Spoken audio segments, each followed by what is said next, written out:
consultor en programas de gobierno y especialista en seguridad pública, que nos tome una videollamada esta tarde con Mega Noticias. David, ¿cómo está? Muy buenas tardes. ¿Qué tal, Juan Carlos? Qué gusto saludarte a ti, al auditorio. Las crónicas que escuchamos ahorita hace unos minutos, de Nuevo León, de la carretera Nuevo León, Nuevo Laredo, de Monterrey, Nuevo Laredo, nos hace creer que es una especie de triángulo de las Bermudas, donde en lugar de desaparecer aviones o desaparecer barcos, aquí desaparecen conductores, automovilistas y transportistas. Una situación que parece de ciencia ficción, pero es la realidad en nuestro territorio. ¿Qué es lo que está pasando en esta parte del país, David? Sí, hay varios carteles en esta región del país, sobre todo en la zona norte. Evidentemente, aquellos estados del país que tienen puntos fronterizos para el tráfico de drogas, en donde varias organizaciones criminales no solo se dedican a el narcomenudeo, a la venta de drogas a Estados Unidos, sino también tienen un portafolio de criminal, por decirlo de alguna manera, bastante amplio. Se dedican al secuestro, la extorsión, el cobro el robo de transporte de carga, el tráfico de personas, el cobro a migrantes centroamericanos que quieren cruzar hacia los Estados Unidos. Es decir, en aquellos momentos en donde la actividad de la autoridad tiende a apretar las rutas de comercialización de droga y se empiezan a bloquear las actividades de trasiego, las organizaciones criminales tienen actividades secundarias, que son las que estamos viendo.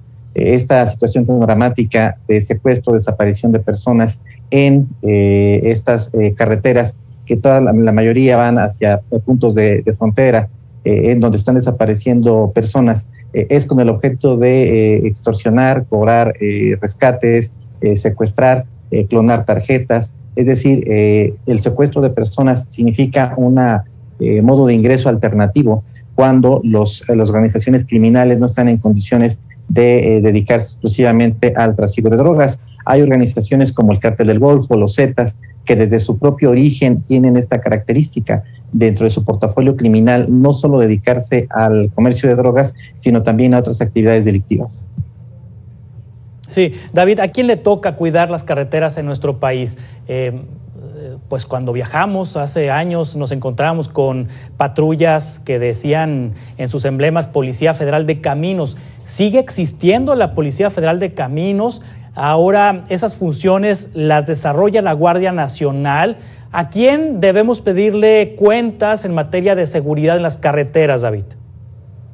En efecto, la Policía Federal de Caminos en su momento fue disuelta debido a muchos casos de corrupción que se presentaban en estas labores que realizaba esa corporación. La Policía Federal Preventiva en su momento, en los tiempos de Ernesto Zedillo, absorbió a la Federal de Caminos. Actualmente es la Guardia Nacional la que tendría bajo su responsabilidad el preservar la seguridad de los bienes y de las personas que transitan por las carreteras. Te diría que en efecto sería la Guardia Nacional quien tendría esta responsabilidad. Sin embargo, la Guardia Nacional está rebasada por casi todos los eventos de alto impacto que se están presentando en distintas partes del país, de modo que se requiere en esta y en otras materias que haya una colaboración de los tres niveles de gobierno.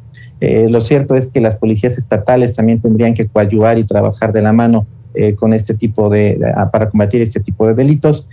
Para mí y para otros tantos especialistas, desde hace tiempo percibimos que las policías municipales no están en condiciones de poder enfrentar el fenómeno delictivo. De ahí que desde hace tiempo hemos estado pugnando porque se constituyan las policías estatales únicas que puedan absorber a todas las policías municipales y de esa manera poder enfrentar a los delincuentes de una mejor manera.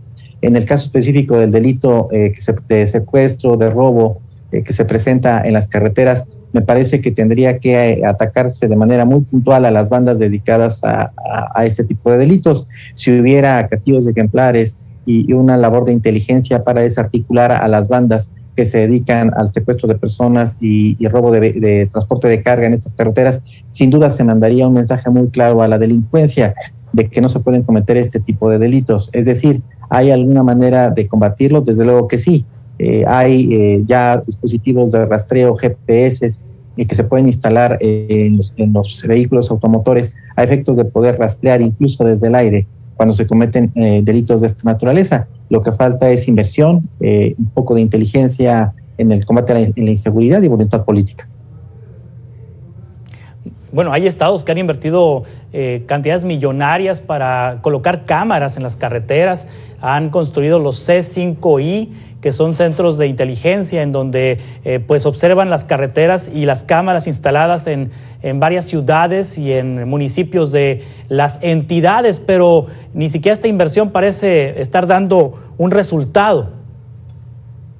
Sí, lo que hace falta ahí es la capacidad operativa de reaccionar frente al evento delincuencial.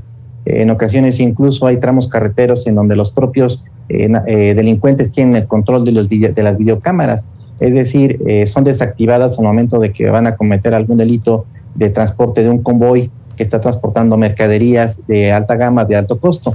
Hay la necesidad de depurar los centros de vigilancia, de monitoreo que existen en las carreteras estatales y federales. Desde luego se tiene que colocar en los propios centros de monitoreo videocámaras, es decir, grabar a quienes graban para verificar que la labor que estén realizando sea honesta y no estén coludidos con los grupos delincuenciales. Lo que ha fallado, digamos que no son las tecnologías, sino el uso de las mismas. Los delincuentes saben cuáles son los puntos carreteros en donde hay cámaras y también conocen cuáles son los puntos ciegos en donde no hay cámaras y donde pueden cometer sus ilícitos. Y desde luego también han podido desactivar en ciertos tramos el sistema de videovigilancia. Pues lo que se tiene que hacer es nuevamente fiscalizar a las policías para que realicen su función y establecer algún tipo de control interno para que no se corrompan frente a las amenazas o bien al soborno de los grupos de la delincuencia organizada. David Saucedo, consultor en programas de gobierno y especialista en seguridad pública, gracias por tomar esta entrevista. Estamos en contacto para seguir conversando de estos temas. Gracias, buenas tardes. Gracias, Juan Carlos, saludos. Gracias. Alex Piñón ya está listo para